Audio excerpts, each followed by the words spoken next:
Bonjour ou bonsoir à ceux ou celles qui regardent cette vidéo, je me prénomme Scarlet Venom. Alors on va continuer notre petite saga alignée et on va encore rester sur des drones. Et petite question comme ça entre nous tous, vous aimez ces animaux?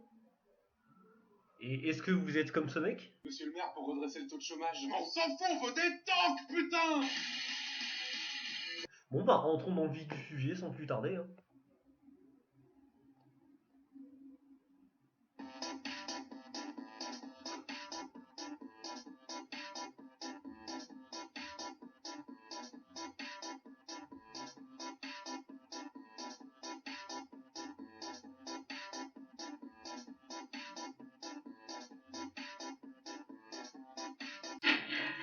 Je vais vous parler d'un personnage avec une histoire triste et un peu poignante. Quel était son nom?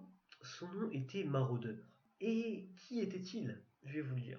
Au début des comics IDW parus en 2005, la société cybertronienne avant-la-guerre était extrêmement inégale. Maraudeur était donc un revendeur de substances illicites qui a malheureusement connu la mort dans les mains de Starscream à cause de relations pas très nettes qu'il avait et qui avaient certainement colporté de fausses rumeurs. Pour le coup, c'est vraiment maigre, mais parce que c'est la seule info qu'on a d'un personnage nommé comme ça dans une continuité G1. Donc du coup, voilà, c'était le seul vraiment aparté de la vidéo, parce qu'après, pour le reste, bah, vous allez comprendre de quoi on va parler. Donc, dans le jeu Transformers Fall of Cybertron, le chapitre 2, tu incarnes Optimus Prime. Après avoir activé un gros canon, tu vois pour la première fois sur ton chemin ce qui va être donc les maraudeurs. Normalement, donc, tu dois le péter à distance, mais si t'as un gros gland et que tu vas t'approcher de lui, eh ben, il te brûle. C'est-à-dire qu'il te flambe littéralement.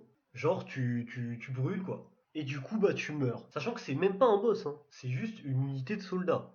Du coup, bah, moralité, méfiez-vous des tanks crabes qui crachent du feu. Donc, dans le chapitre 3, cette fois-ci, où tu incarnes toujours Optimus, bah, c'est le retour des crabes. Ouais, parce que je regardais comment ça se déplace vraiment comme un putain de crabe. Bref. Sauf que cette fois, petite variante pour vous, mes chers gamers et gameuses, ou même autres, les trucs maintenant t'envoient des boules d'énergie laser en feu, en mode catapulte. Sauf que le truc, c'est que sur cette mission, c'est beaucoup plus dur de rester loin d'eux, dans le sens où, bah, en fait, à un moment, tu cours sur le terrain et ils sont tous positionnés sur ce terrain. Et toi, bah, tu dois essayer de t'éloigner entre guillemets le plus possible, mais il y en a forcément au moins un qui va te tirer dessus. Donc, bah, tu vas perdre masse de vie et bah. Et vous savez quoi, vu que dans Transformers il n'y a pas de différence, et ben il n'y a pas que des maraudeurs chez les Decepticons, il y en a chez les Autobots aussi.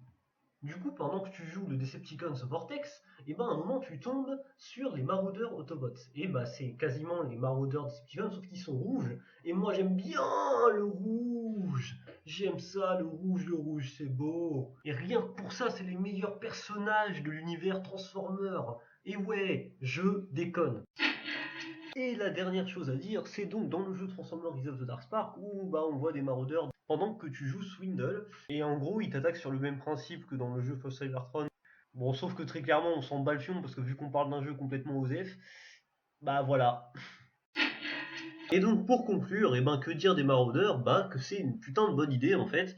Et ce serait d'ailleurs vachement bien de voir ce genre de design adapté au cinéma. Mais bon, c'est vrai que quand t'es un gamer, tu peux les voir seulement comme une sorte d'instrument de rage. En tout cas, quand on voit la difficulté de les exploser, c'est un peu normal qu'ils ont été utilisés pour Fall of Cybertron, étant donné que Megatron dans ce jeu a pour petit de détruire l'arche. Et en plus, allez, un concept de plus pour l'univers aligné, c'est cadeau, ça fait plaisir.